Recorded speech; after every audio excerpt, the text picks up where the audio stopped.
嘿，好久不见，我是你们的风光喵。前段时间，趁着风和日丽，趁着春日尚好，我们去了一次阳光海岸，一个光听名字就足以心动的浪漫城市。跟着我的视角去看看这里的温柔故事吧。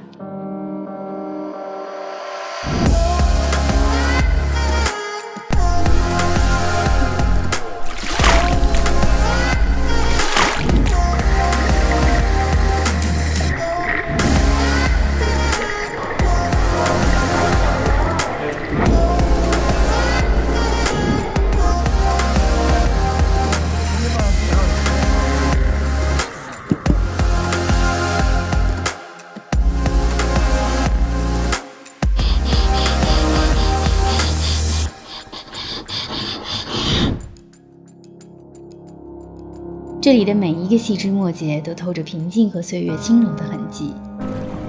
都说风景最能治愈人心，当森林听见风声，当万河归海，当这个春天如期而至，上半年的许多不顺心和不开心好像都被这海风给吹跑了。